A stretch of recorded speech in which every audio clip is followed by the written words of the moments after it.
जय हिंद दोस्तों, स्वागत है आप सभी का आपके अपने चैनल टारगेट एजुकेशन में। दोस्तों, आज मैं आप लोगों के लिए प्रैक्टिस सेट 17 लेकर आया हूं। 1 से 16 तक सभी प्रैक्टिस सेट का रिवीजन करवा दिया गया है। दोस्तों, यह प्रैक्टिस सेट 17 है, तो इसे आप शुरू से अंत तक देखें। यह बिहार शिक्षक भर्ती परीक्षा के लिए काफ़ी सहायक सिद्ध होगा। जैसा कि आप सभी जानते हैं दोस्तों कि बिहार शिक्षक भर्ती परीक्षा की जो तिथि है वो अगस्त में, ऐसा संभावित तिथि है कि अगस्त में लिया जाए। तो उसी का ख्याल रखते हुए आज मैं आप लोगों के लिए एक काफ़ी important practice set 17 IAS officer Ranjit Kumar Singh ji के द्वारा तैयार किया गया है। तो इसी को आज रिवीजन करना है, तो इसे आप शुरू से अंत तक देखें। और अगर आप मेरे चैनल पर नए हैं तो चैनल को सब्सक्राइब जरूर कर ले, ताकि जब भी इसी प्रकार की महत्वपूर्ण वीडियो अपलोड करें तो उसकी नोटिफिकेशन सबसे पहले आप तक पहुंच सके। तो आइए शुरू करते हैं आज का पहला प्रश्न। जी, आज का पहला प्रश्न है कि सरकार के कुल राजस्व और कुल व्यय के बीच के अंतर को क्या कहा जाता है। जी हाँ, सरकार के कुल राजस्व और कुल व्यय के अंतर को क्या कहा जाता है। तो इसका सही आंसर हो जाएगा राजकोषीय घाटा। जी हाँ, राजकोषीय घाटा, ऑप्शन बी। नेक्स्ट है दूसरा, निम्नलिखित में से कौन सा केंद्रीय बैंक का कार्य नहीं है। तो दोस्तों, केंद्रीय बैंक का कार्य घाटे का वित्त पोषण नहीं है। बैंक दर, यह केंद्रीय बैंक का कार्य है। खुला बाजार परिचालन, यह भी केंद्रीय बैंक का कार्य है। आखिरी कर्जदाता, यह भी केंद्रीय बैंक का कार्य है। बट ऑप्शन डी जो है, घाटे का वित्त पोषण, यह केंद्रीय बैंक का कार्य नहीं है, इसलिए इसका सही आंसर होगा ऑप्शन डी। नेक्स्ट है तीसरा प्रश्न, भारतीय प्रतिभूति और विनिमय बोर्ड यानी कि सेबी की स्थापना कब हुई थी।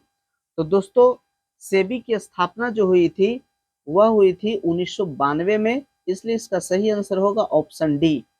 नेक्स्ट है 4 नंबर का, कौन सा कथन हड़प्पा सभ्यता के लिए सही है।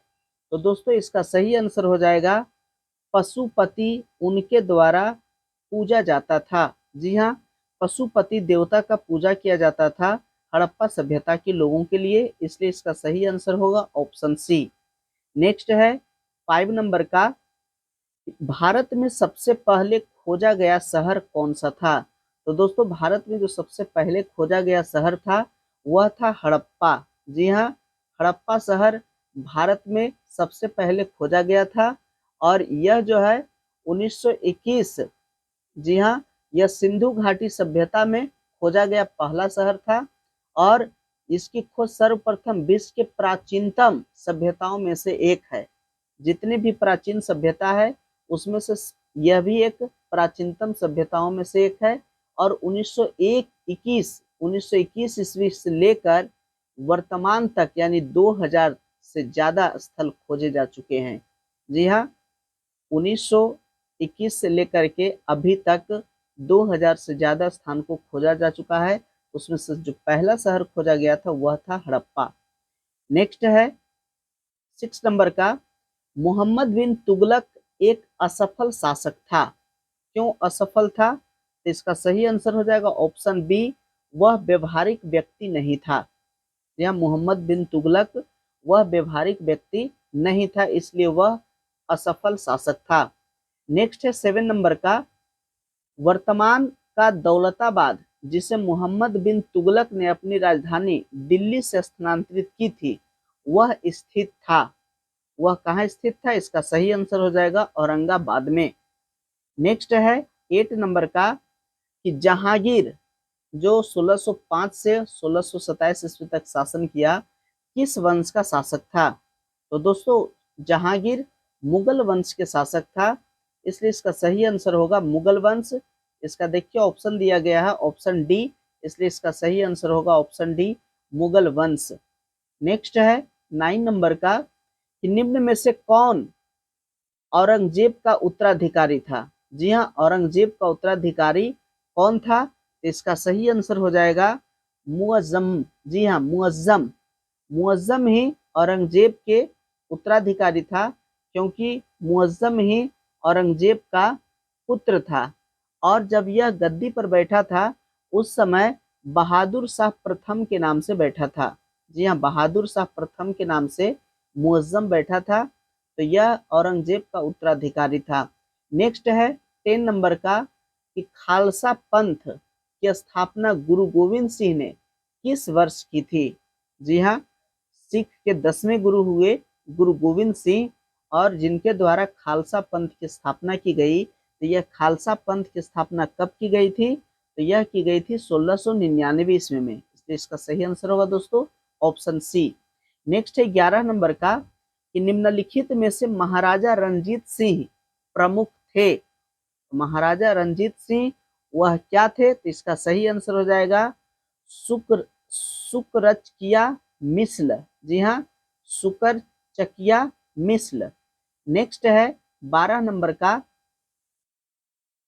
12 नंबर का प्रश्न है कि 1809 ईस्वी में किस संधि ने आंग्ल सिख संबंधों को एक पीढ़ी के लिए स्थिर कर दिया तथा रंजीत सिंह के साथ सीमा निर्धारित कर दी, मोटे तौर पर सतलज नदी की रेखा के साथ साथ। तो इसका सही आंसर हो जाएगा दोस्तों, इसका सही आंसर हो जाएगा अमृतसर की संधि। जी हाँ, अमृतसर की संधि आंग्ल सिख संबंधों को एक पीढ़ी के लिए स्थिर कर दिया था।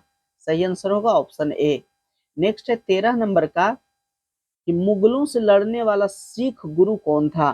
जी हाँ, वह सिख गुरु थे गुरु गोविंद सिंह। जी हाँ, गुरु गोविंद सिंह मुगलों से लड़ने वाले सिख गुरु थे। नेक्स्ट है 14 नंबर का कि पूर्ण स्वराज दिवस कब मनाया गया। दोस्तों इसका सही आंसर हो जाएगा 26 जनवरी 1930 ईस्वी को। जी हाँ, 26 जनवरी 1930 ईस्वी को ही पूर्ण स्वराज दिवस मनाया गया था। नेक्स्ट है 15 नंबर का कि काकोरी कांड में कौन से स्वतंत्रता सेनानी को गोरखपुर जेल में फांसी दी गई थी। तो गोरखपुर में जिन्हें फांसी दी गई थी वे थे राम प्रसाद बिस्मिल। जी हाँ, काकोरी कांड में राम प्रसाद बिस्मिल को गोरखपुर में फांसी दी गई थी। नेक्स्ट है 16 नंबर का कि वर्ष 1927 के साइमन कमीशन का बहिष्कार क्यों किया गया था। जी हाँ, 1927 ईस्वी में साइमन कमीशन आया था, इसका बहिष्कार क्यों किया गया था। इसका ऑप्शन देखिए 16 का। जी हाँ, इसका ऑप्शन है कि ऑप्शन डी, कमीशन में कोई भी भारतीय सदस्य नहीं था। जी हाँ, तो साइमन कमीशन का बहिष्कार इसलिए किया गया था दोस्तों कि उसमें एक भी भारतीय सदस्य को सम्मिलित नहीं किया था। जितने भी सदस्य थे वे सभी अंग्रेज, इसलिए इस कमीशन का विरोध हुआ था। नेक्स्ट है 17 नंबर का कि शिवाजी के बारे में निम्नलिखित में से कौन सा कथन सत्य है। दोस्तों इसका सही कथन होगा ऑप्शन बी, उन्होंने मराठों को एक राष्ट्र में जोड़ा।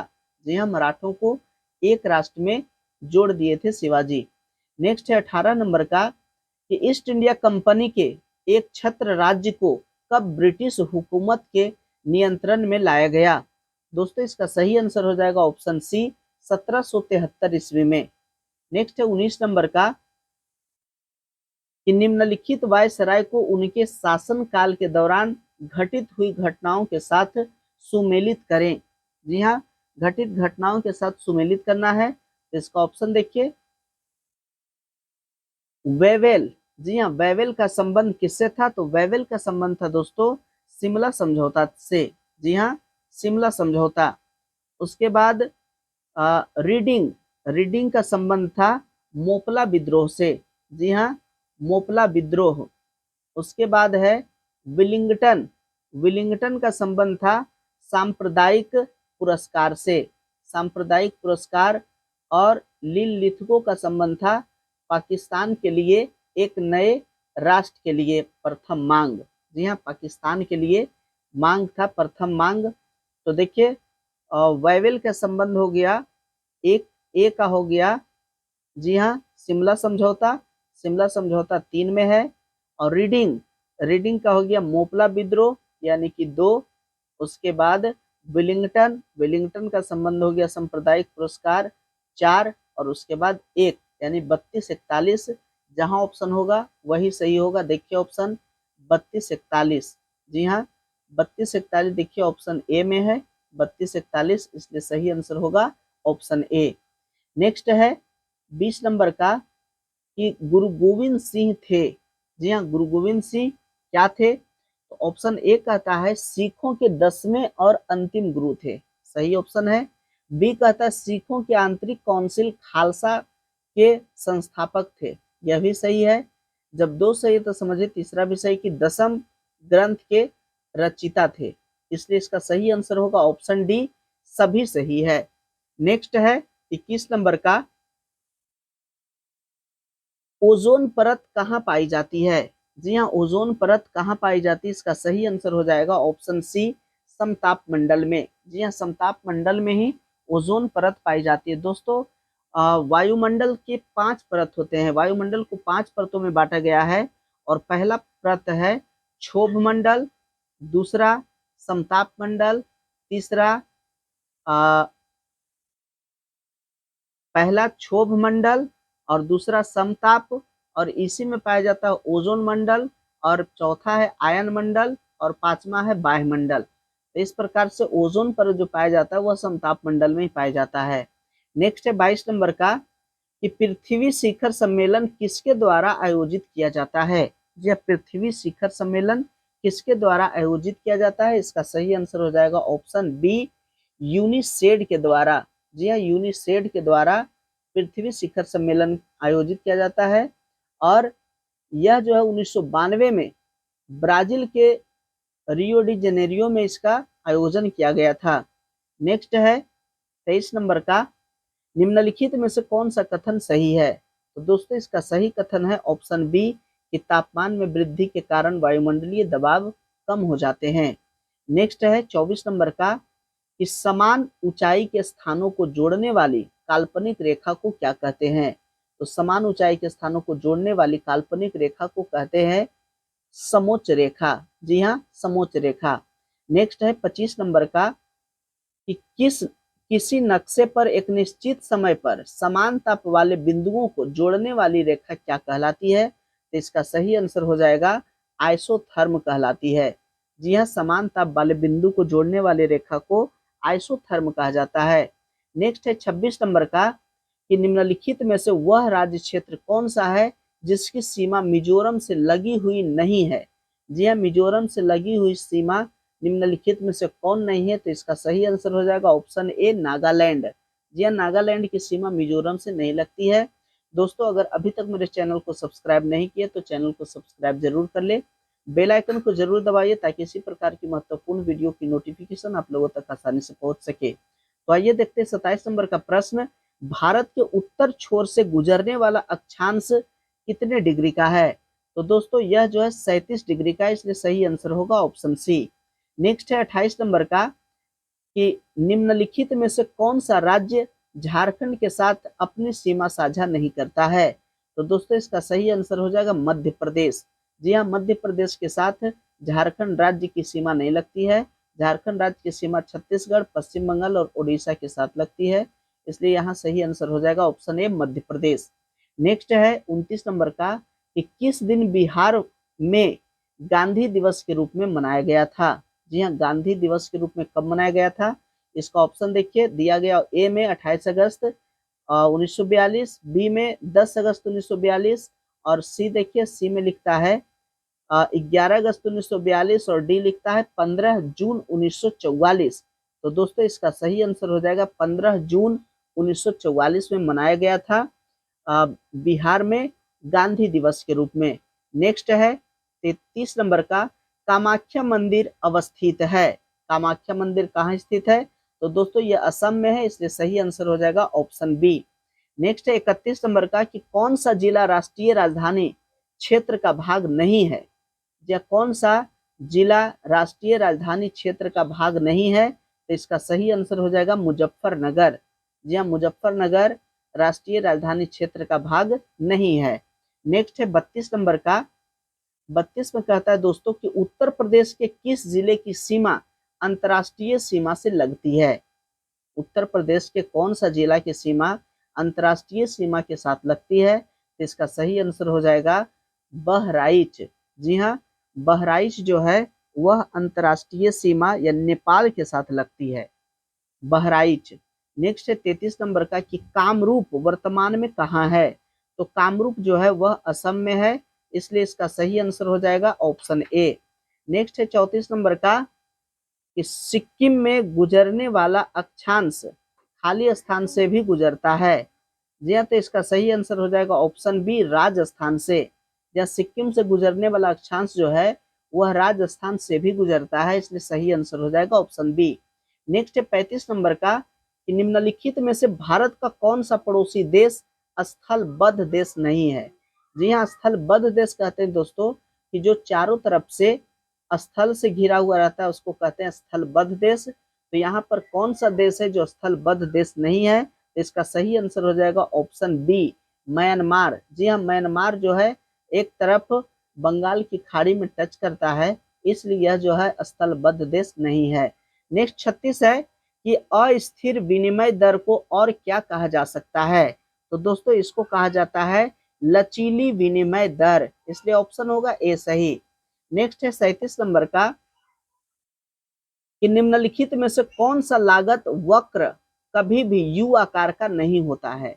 जी हाँ, कौन सा लागत वक्र कभी भी यू आकार का नहीं होता है, इसका सही आंसर हो जाएगा ऑप्शन सी औसत स्थिर लागत वक्र। जी हाँ, औसत स्थिर लागत वक्र कभी भी यू आकार का नहीं होता है।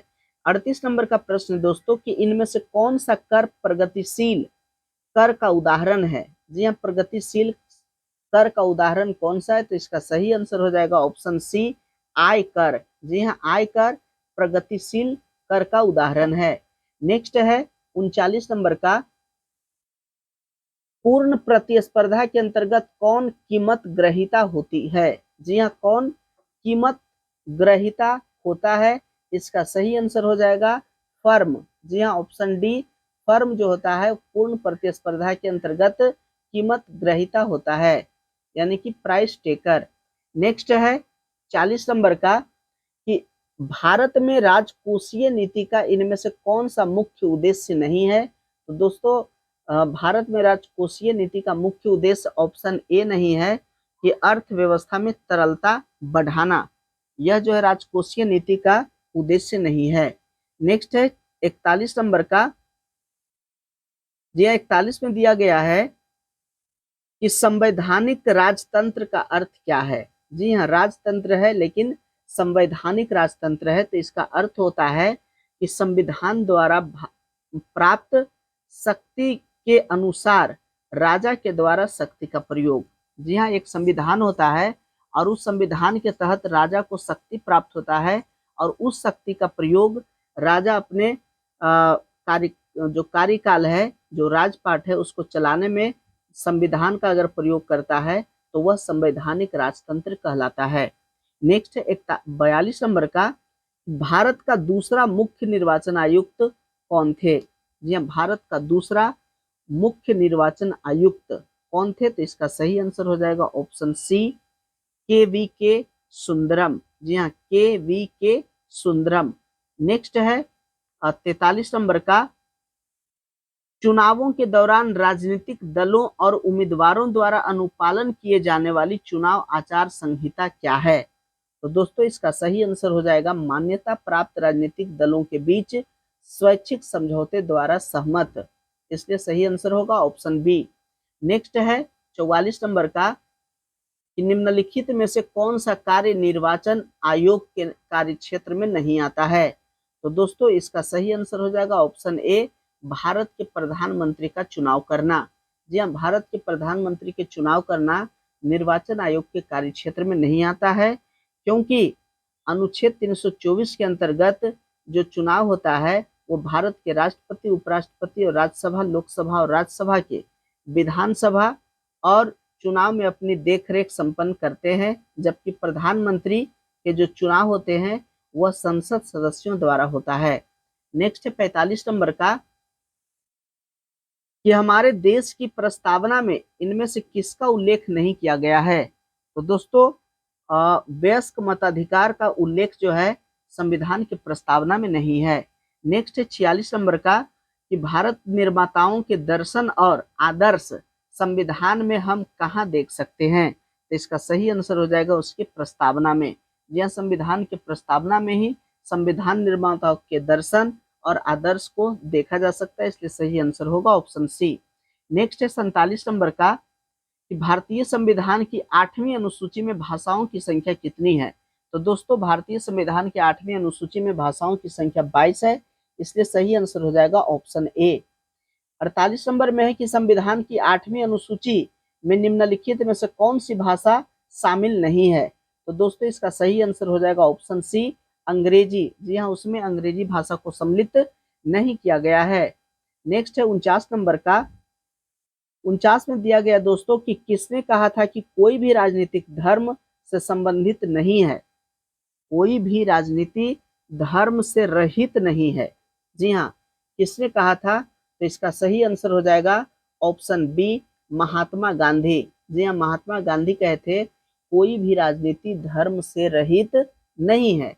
नेक्स्ट 50 नंबर का कि संघ लोक सेवा आयोग रिपोर्ट किसको प्रस्तुत करता है। तो दोस्तों यह प्रस्तुत किया जाता है राष्ट्रपति को। जी हाँ, राष्ट्रपति को प्रस्तुत करते हैं। नेक्स्ट है 51 नंबर का।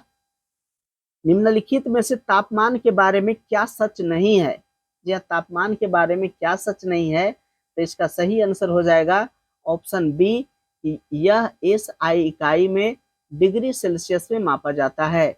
यह गलत ऑप्शन है क्योंकि ताप का जो एसआई मात्रक होता है वह होता है केल्विन। यह ताप का एसआई मात्रक केल्विन होता है, इसलिए ऑप्शन बी गलत है। नेक्स्ट है 52 नंबर का कि प्रतिरोधकता कलर कोड में चौथी पट्टी किसे निर्देशित करती है। यह प्रतिरोधकता कलर कोड में चौथी पट्टी किसे निर्देशित करती है। इसका सही आंसर हो जाएगा सहनशीलता या फिर प्रतिरोधी क्षमता स्तर को। नेक्स्ट है 53 नंबर का।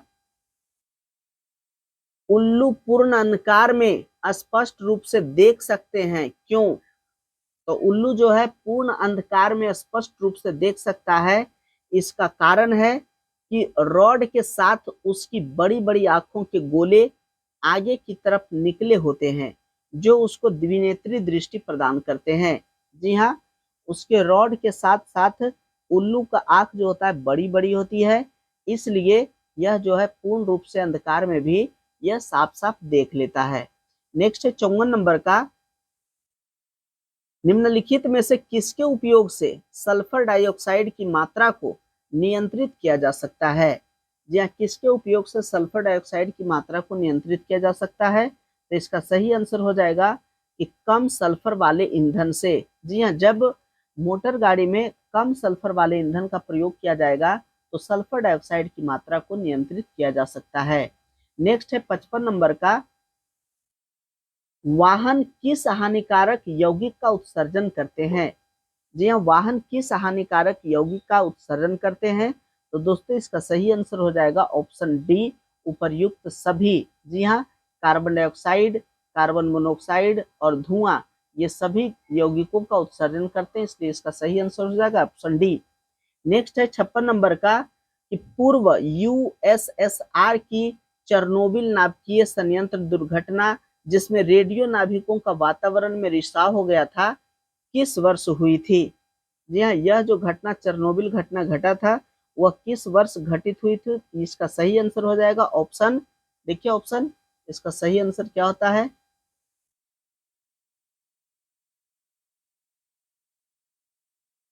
राजकोट सत्याग्रह ऑप्शन देता है कि 1979, 1980, 1984, 1986। तो दोस्तों इसका सही आंसर है 1986। जी हाँ, 1986 में 26 अप्रैल को यह घटना घटी थी। जी हाँ, 26 अप्रैल को चेरनोबिल घटना घटी थी, इसलिए इसका आंसर है 1986। नेक्स्ट है 57 नंबर का। हाइपरप्लासिया, हाइपरप्लासिया क्या है। तो इसका सही आंसर हो जाएगा ऑप्शन ए कोशिकाओं की संख्या में असामान्य वृद्धि। जी हाँ, जब कोशिकाओं की संख्या में असामान्य वृद्धि होती है तो उसे हाइपरप्लासिया कहा जाता है। 58 नंबर का है इंसुलिन में सूक्ष्म मात्रा में उपस्थित होता है। इंसुलिन में सूक्ष्म मात्रा में क्या उपस्थित होता है। इसका सही आंसर हो जाएगा जिंक। नेक्स्ट है 59 नंबर का कि शरीर का ताप किसके द्वारा नियंत्रित होता है। दोस्तों शरीर का जो तापमान होता है वह हाइपोथैलेमस ग्रंथि के द्वारा निर्मित होता है, इसलिए सही आंसर हो जाएगा ऑप्शन बी। 60 नंबर का है कि साइकान, स्पोजिला और यूस्पोंजिया किस संघ के उदाहरण है? किस संघ के उदाहरण है? इसका सही आंसर हो जाएगा ऑप्शन डी, पॉरीफेरा समुदाय का उदाहरण है। नेक्स्ट है 61 नंबर का कि द्वितीय गोलमेज सम्मेलन किस प्रश्न पर असफल रहा? जी हाँ, द्वितीय गोलमेज सम्मेलन यह जो असफल रहा किस प्रश्न पर असफल रहा? तो इसका सही आंसर हो जाएगा ऑप्शन ए, सांप्रदायिक प्रतिनिधित्व। जी हाँ, सांप्रदायिक प्रतिनिधित्व के प्रश्न पर द्वितीय गोलमेज सम्मेलन असफल रहा था। नेक्स्ट है 62 नंबर का, करो या मरो का नारा किससे संबंधित है? जी हाँ, करो या मरो का नारा कब दिया गया था? तो यह ऑप्शन बी, महात्मा गांधी के द्वारा यह दिया गया था भारत छोड़ो आंदोलन के दौरान। जी हाँ, भारत छोड़ो आंदोलन के दौरान महात्मा गांधी जी कहे थे कि करो या मरो। नेक्स्ट है 63 नंबर का, होम रूल आंदोलन भारत के स्वतंत्रता संग्राम में एक नए चरण के आरंभ का द्योतक था। क्यों द्योतक था? तो इसका सही आंसर हो जाएगा ऑप्शन ए, इसने देश के सामने स्वशासन की एक ठोस योजना रखी थी। नेक्स्ट है 64 नंबर का कि निम्नलिखित में से किस सत्याग्रह आंदोलन में गांधी जी ने प्रत्यक्ष रूप से भाग नहीं लिया? या कौन सा सत्याग्रह में गांधी जी प्रत्यक्ष रूप से भाग नहीं लिए थे? तो इसका ऑप्शन देखिए 64 का, 64 का ऑप्शन है राजकोट सत्याग्रह, खेड़ा सत्याग्रह, वाइक्रोम सत्याग्रह, असहयोग आंदोलन। तो इसका सही आंसर हो जाएगा ऑप्शन सी। जी हाँ, वाइक्रोम सत्याग्रह। वाइक्रोम सत्याग्रह में गांधी जी भाग नहीं लिए थे। नेक्स्ट है 65 नंबर का, भारत छोड़ो आंदोलन से उत्पन्न दंगे किस क्षेत्र में सबसे अधिक व्यापक रहा था? तो इसका ऑप्शन देखिए, इसका सही आंसर है ऑप्शन डी, 1 एवं 4। जी हाँ, बिहार तथा संयुक्त प्रांत में भारत छोड़ो आंदोलन का दंगा सबसे अधिक प्रभावित रहा था। नेक्स्ट है 66 नंबर का, 1923 से 28 ईस्वी के काल में भारतीय राजनीति में क्रांतिकारी कार्यविधि की पुनरावृत्ति का कारण क्या था? तो इसका सही आंसर हो जाएगा ऑप्शन बी, गांधी जी द्वारा असहयोग आंदोलन का स्थगन। नेक्स्ट है 67 नंबर का, सविनय अवज्ञा आंदोलन की असफलता के बाद गांधी जी ने किसको महत्व दिया था? तो गांधी जी द्वारा जो महत्व दिया गया था वह था रचनात्मक कार्यक्रम। जी हाँ, सविनय अवज्ञा आंदोलन के बाद जब असफल हो गया तो गांधी जी रचनात्मक कार्यक्रम पर बल दिए थे।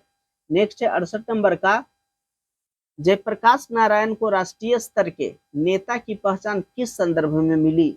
इसका सही आंसर हो जाएगा ऑप्शन ए, भारत छोड़ो आंदोलन के दौरान। जी हाँ, भारत छोड़ो आंदोलन के दौरान वह काफी सक्रिय रहे थे, इसलिए उस समय से इन्हें राष्ट्रीय स्तर के नेता पर पहचान मिला था। नेक्स्ट है 69 नंबर का, हम बहुत बड़ी भूल करेंगे यदि हम बिहार की जनता और उनके मंत्रिमंडल को लीग के नेताओं के हिंसक व असभ्य आक्रमणों के आगे आरक्षित छोड़ देंगे। वर्ष 1946 में यह बात किसने कही थी? तो दोस्तों यह बात कहे थे सरदार वल्लभ भाई पटेल ने। जी हाँ, इसका सही आंसर होगा ऑप्शन डी, सरदार वल्लभ भाई पटेल। नेक्स्ट है 70 नंबर का कि स्वराज मेरा जन्मसिद्ध अधिकार है और मैं इसे लेकर रहूंगा, यह वक्तव्य किससे संबंधित है? दोस्तों आप लोग जान रहे होंगे कि इसका सही आंसर होगा बाल गंगाधर तिलक, क्योंकि वही कहे थे स्वराज मेरा जन्मसिद्ध अधिकार है और मैं इसे लेकर रहूंगा। तो देखिए बाल गंगाधर तिलक ऑप्शन कितने में है? इसका सही आंसर हो जाएगा ऑप्शन सी, बाल गंगाधर तिलक। नेक्स्ट है 71 नंबर का कि पर्यावरण व पारिस्थितिकी का जैविक घटक क्या है? पर्यावरण व पारिस्थितिकी का जैविक घटक क्या है? तो इसका सही आंसर हो जाएगा, ये इसका सही आंसर हो जाएगा वनस्पति, ऑप्शन डी। नेक्स्ट है 72 नंबर का, जलवायु परिवर्तन से सर्वाधिक प्रभावित होने वाले देशों की सहायता किसे बनाया गया है? तो इसका सही आंसर हो जाएगा option A, green climate fund को। नेक्स्ट है 73 नंबर का, पारिस्थितिकी तंत्र के पादपों व प्राणियों के पारिस्थितिक संबंधों का आधार क्या है? तो इसका सही आंसर हो जाएगा ऑप्शन बी, पोषण संबंध। नेक्स्ट 74 नंबर का है कि विश्व का सर्वाधिक प्रसिद्ध कीटनाशक कौन सा है। जी हाँ, विश्व में प्रसिद्ध है वह कौन सा कीटनाशक है, तो वह है डीडीटी। डीडीटी का छिड़काव जो है विश्व में प्रसिद्ध है कीटनाशक के रूप में। नेक्स्ट है 75 नंबर का, निम्नलिखित में से किसे पर्यावरण से समाप्त करना अत्यंत कठिन है। या किसे पर्यावरण से समाप्त करना अत्यंत कठिन है, तो इसका सही आंसर हो जाएगा उत्पादक को। जी हाँ, उत्पादक को पर्यावरण से समाप्त करना एक कठिन कार्य है। नेक्स्ट है 76 नंबर का कि कौन सा झाड़ी का उदाहरण है। जी हाँ, झाड़ी का उदाहरण क्या है, सही आंसर हो जाएगा ऑप्शन ए नींबू। जी हाँ, नींबू का पौधा छोटा होता है, वह एक झाड़ी के रूप में रहता है। नेक्स्ट है 77 नंबर का, जीवों तथा पर्यावरण के पारस्परिक संबंधों का अध्ययन क्या कहलाता है। तो दोस्तों, जीवों तथा पर्यावरण के पारस्परिक संबंधों का अध्ययन वह कहलाता है पारिस्थितिकी। जी क्या कहलाता है, पारिस्थितिकी कहलाता है, ऑप्शन डी। नेक्स्ट है 78 नंबर का कि इनमें से कौन सा मानवीय पर्यावरण का घटक नहीं है। कौन सा जो है मानवीय पर्यावरण का घटक नहीं है, तो इसका सही आंसर हो जाएगा ऑप्शन बी भूमि। जी हाँ, भूमि जो है मानवीय पर्यावरण का घटक नहीं है।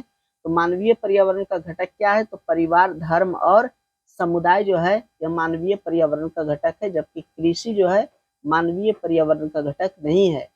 नेक्स्ट है 79 नंबर का, जैव भार में कौन सम्मिलित है। जैव भार में कौन सम्मिलित है, सही आंसर हो जाएगा ऑप्शन डी समस्त जीव। जी हाँ, समस्त जीव को जैव भार कहा जाता है। नेक्स्ट है 80 नंबर का कि पादपों से शाकाहारी जीवों में कितना ऊर्जा पहुंचती है। इसका सही आंसर होगा ऑप्शन ए 10%। जी हाँ, 10% पादपों से शाकाहारी जीवों में ऊर्जा पहुंचती है। नेक्स्ट है 81 नंबर का, पारिस्थितिकी तंत्र में ऊर्जा का प्रवाह सदैव कैसा होता है, तो इसका सही आंसर हो जाएगा ऑप्शन बी एक दिशात्मक होता है। जब पारिस्थितिकी तंत्र में ऊर्जा का प्रवाह हमेशा एक दिशात्मक होता है। नेक्स्ट है 82 नंबर का, दोस्तों अगर अभी तक मेरे चैनल को सब्सक्राइब नहीं किया तो चैनल को सब्सक्राइब जरूर कर ले, बेल आइकन को जरूर दबाइए ताकि इसी प्रकार की महत्वपूर्ण वीडियो की नोटिफिकेशन आप लोगों तक आसानी से पहुंच सके। तो 82 नंबर में दिया गया है कि वायु प्रदूषण धन का रोग किसे कहा जाता है। जी हाँ, धन का रोग किसे कहा जाता है, सही आंसर हो जाएगा ऑप्शन सी परिवहन के कारण प्रदूषण को। नेक्स्ट है 83 नंबर का, 83 में दिया गया है कि प्राथमिक वायु प्रदूषक द्वितीयक वायु प्रदूषकों से किस तरह से भिन्न होते हैं। तो इसका सही आंसर हो जाएगा ऑप्शन बी सीधे पहचाने गए स्रोत से उत्सर्जित होते हैं। नेक्स्ट है 84 नंबर का, किसके दौरान एक शांत क्षेत्र में शोर स्तर के अनुपात का मान क्रमशः क्या है। जी हाँ, अशांत क्षेत्र में शोर स्तर के अनुपात का मान क्या है, तो इसका सही आंसर हो जाएगा ऑप्शन डी 55 डेसिबल से 50 डेसिबल तक। नेक्स्ट है 85 नंबर का, कि अम्लीय वर्षा का मुख्य कारण क्या है। अम्लीय वर्षा का मुख्य कारण क्या है, तो इसका सही आंसर हो जाएगा ऑप्शन ए कोयला और अन्य जीवाश्म ईंधन का औद्योगिक जल। यह जो है अम्लीय वर्षा का मुख्य कारण है।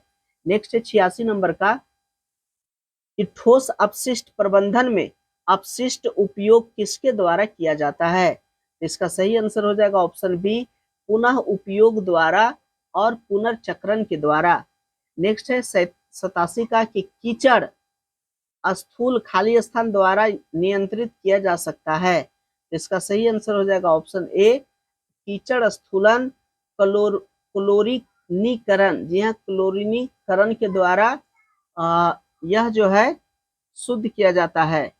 जी हाँ, कीचड़ युक्त जो जल है उसको शुद्ध किया जाता है क्लोरीनीकरण के द्वारा। नेक्स्ट है 88 नंबर का, कि भारत में प्रचलित यांत्रिक खाद बनाने की वायुजीवी विधि को क्या कहा जाता है।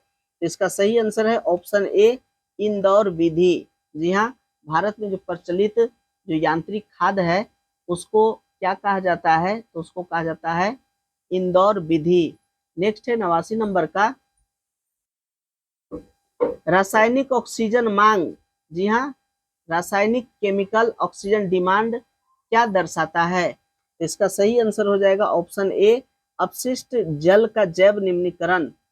नेक्स्ट है 90 नंबर का ताजे पानी का यानी COD या BOD अनुपा क्या है? ये अनुपमा होना चाहिए। क्या है? तो इसका सही आंसर हो जाएगा ऑप्शन सी, 1 के बराबर है। यहाँ 1 के बराबर है।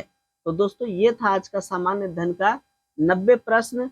दोस्तों आशा करते हैं कि वीडियो अच्छा लगा होगा। अगर अच्छा लगा है तो अपने दोस्तों के साथ शेयर कीजिए, प्यार से कमेंट करना नहीं भूले। अगर अभी तक मेरे चैनल को सब्सक्राइब नहीं किया तो चैनल को सब्सक्राइब जरूर कर ले, ताकि इसी प्रकार की महत्वपूर्ण वीडियो की नोटिफिकेशन आप लोगों तक आसानी से पहुंच सके। वीडियो देखने के लिए बहुत बहुत धन्यवाद।